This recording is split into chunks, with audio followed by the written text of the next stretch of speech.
What's up, everybody? You're watching the weekly ritual. Sirens. Motherfucking sirens.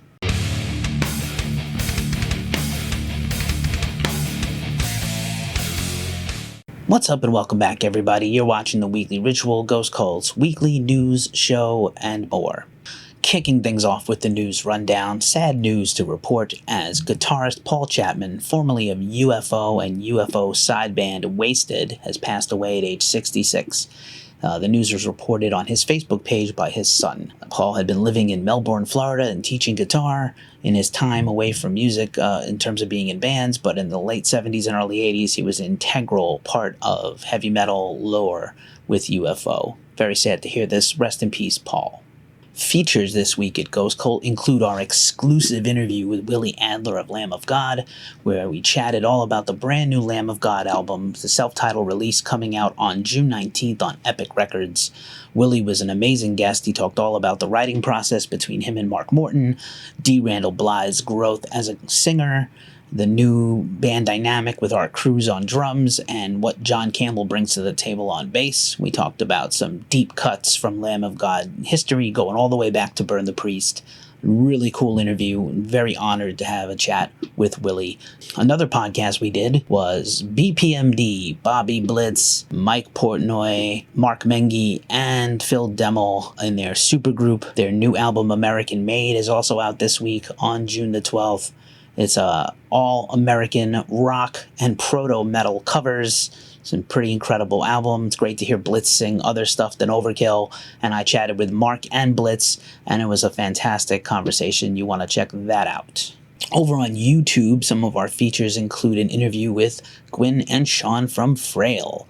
Frail is an incredible band out of Cleveland. You definitely want to check them out for this gothy, atmospheric occult rock. Super cool time hanging out with them, talking about their recent album, 1692, out now on Aqualam Records, and what they're up to during the quarantine. They're working on a lot of content and a new music video. We also interviewed Dan from Wilderun. Wilderun recently signed to Century Media Records, and they're going to re-release their acclaimed last album, Veil of Imagination, on July 17th in a vinyl and deluxe release. And in the meantime, they're also working on a new album, hopefully for 2021 or 2022. And that's it for features. Now let's talk about the coronavirus COVID cancellations. Remember, take a drink every time I say corona or COVID-19. Lollapalooza 2020 is officially canceled. I think it was kind of inevitable that the country is still not yet ready for a giant open-air festival or small shows even at clubs and theaters.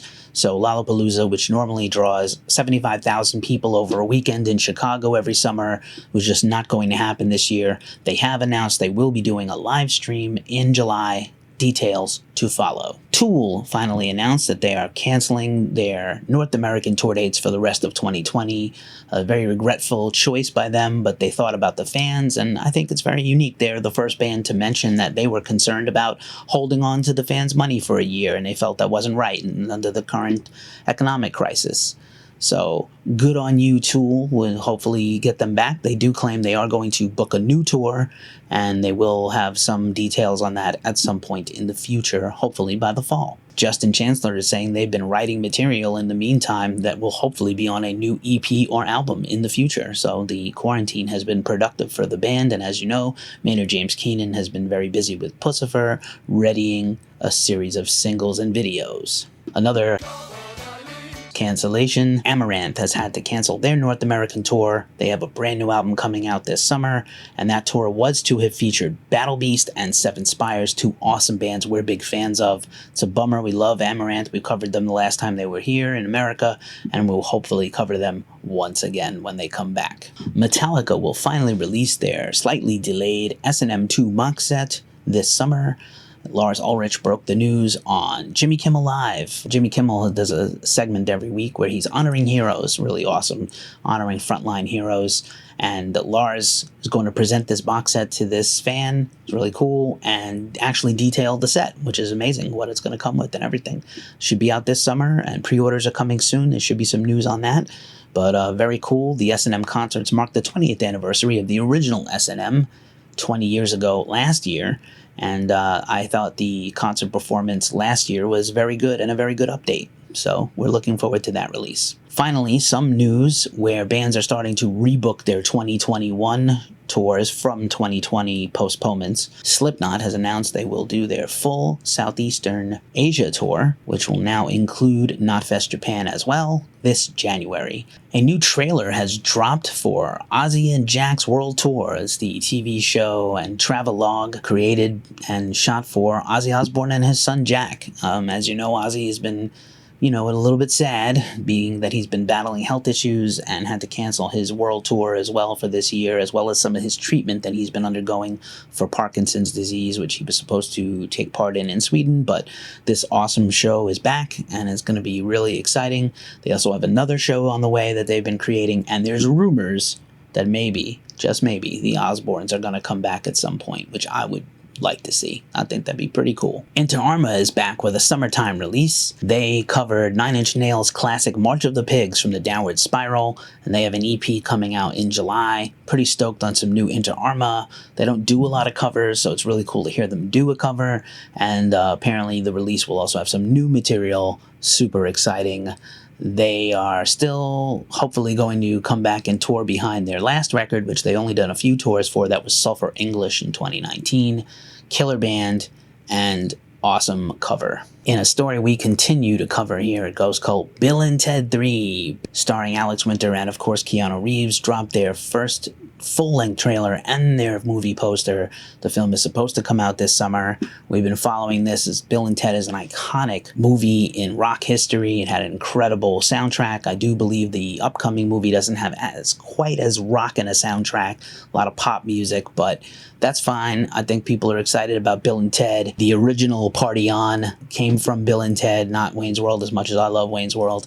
And I just think it's pretty cool that Keanu Reeves is ready to make a small movie after he's been breaking open the box office with Matrixes and John Wick and stuff. So pretty cool. We're looking forward to that new Bill and Ted movie. Avatar dropped a new single this week. We're super excited about their upcoming record Hunter Gatherer coming out on E1 Music this summer. We actually interviewed Johannes Ekstrom of the band and talked about all kinds of stuff that's coming up very soon. Stabbing Westward. Super excited to say that name here on the Weekly Ritual. Stabbing Westward has signed a brand new record deal, is working on a brand new full-length record with their former collaborator from their classic 90s albums, John Fryer. John has also worked with a lot of industrial acts. Super excited. We've seen Stabbing Westward a few times the last few years on tour, and they released an EP at the start of the year, and very excited about a brand new full-length Stabbing Westward album.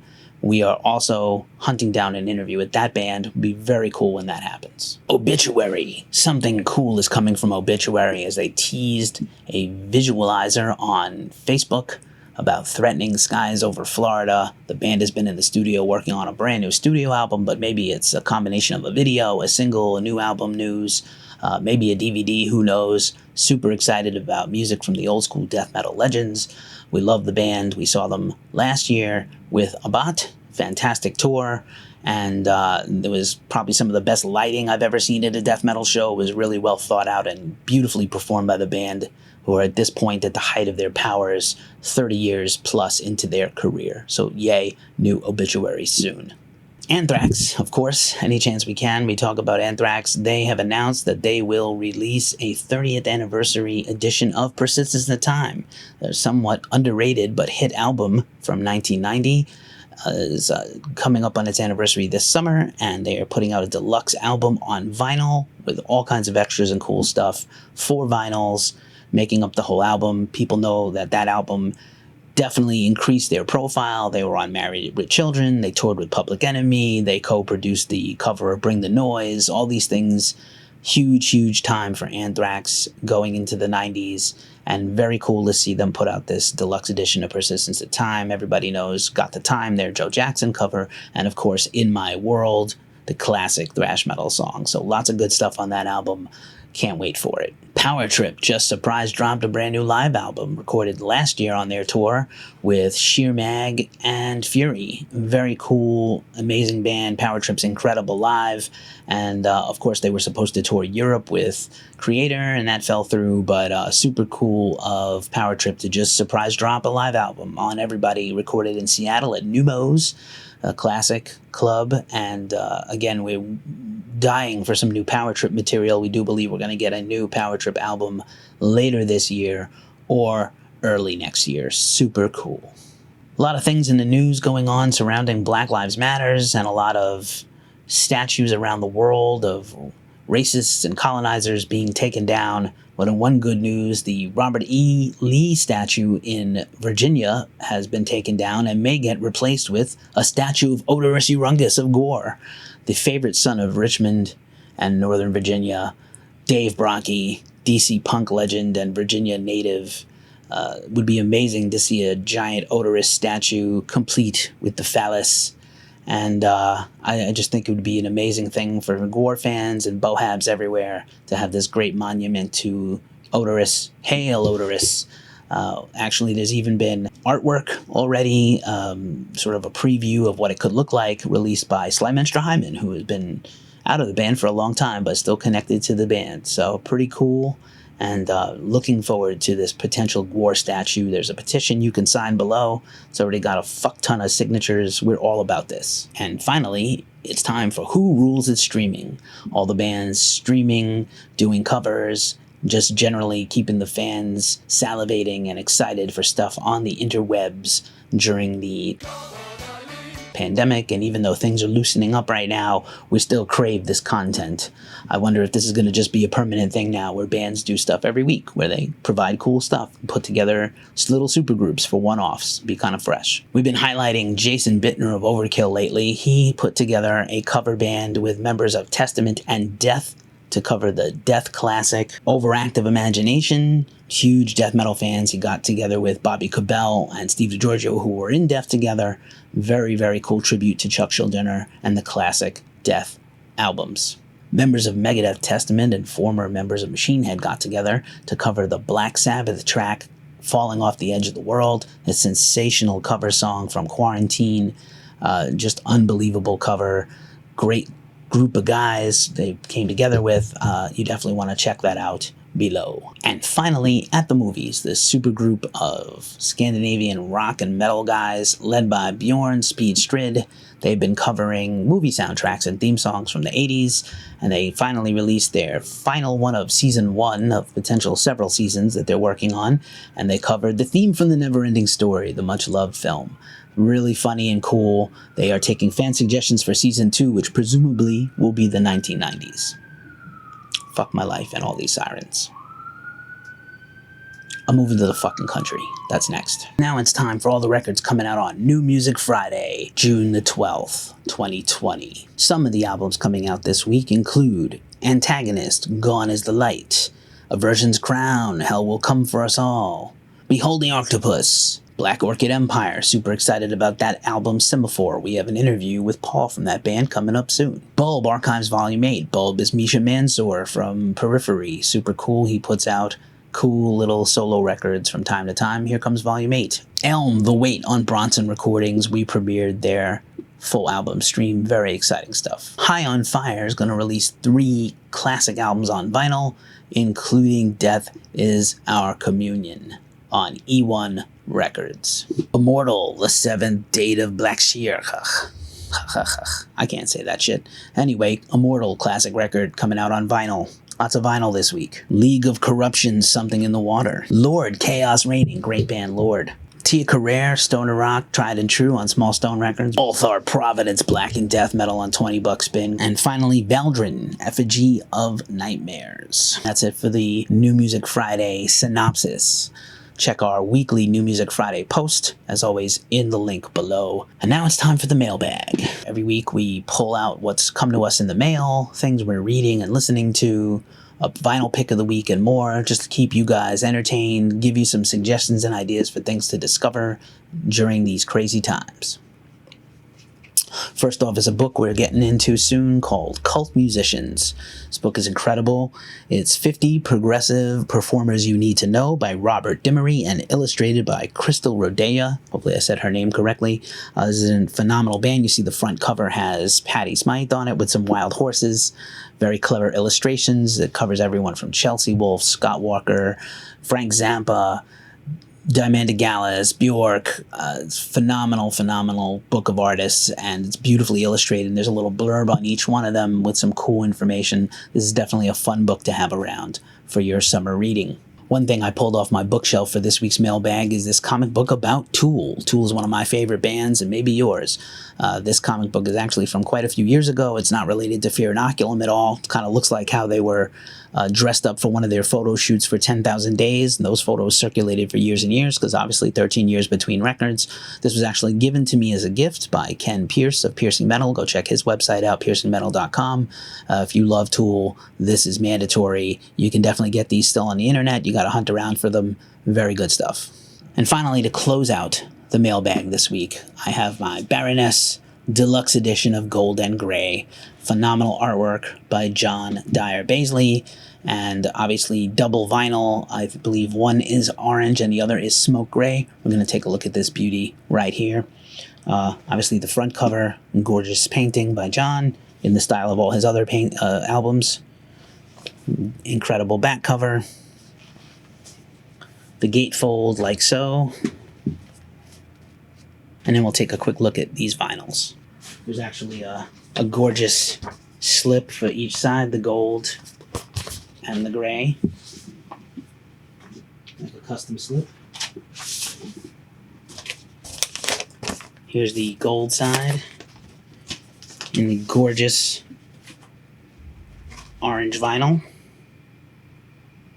Everybody knows I love the swirly vinyls. This is a major selling point for me. And then the gray side. Again, the custom slip artwork. Gray on one side and the art on the other. And this is the smoky gray version. Amazeballs, beautiful detail. I know you quite can't see it here, but gorgeous job. We love Baroness here at Ghost Cult. We attended their art gallery opening, pop-up in Brooklyn when the album came out. We were at their album release show at Rough Trade. It was a highlight of last year to interview Sebastian of Baroness, and we have been fortunate enough to see the band all over the world and grow from this cult underground band into an amazing group that is widely acclaimed now. I'm super proud of them. And that's a wrap on the latest weekly ritual. Thank you for watching. If you appreciate this video, we would appreciate if you like and subscribe at the button below and get notified whenever we post a new video. We post interviews here every week, as well as the weekly ritual and other news and shows. So come support us and check us out. Of course, check us out on all our socials. Most of them are at Ghost Cult Mag, and of course, ghostcultmag.com. It's been a very tough week and tough year in the world. Again, if you're seeing this and you're struggling, we're here for you. Reach out, DM us, DM someone and ask for help. If you're fighting the good fight, we applaud you. Keep your head up, keep your fist in the air, keep fighting. Thanks for being here.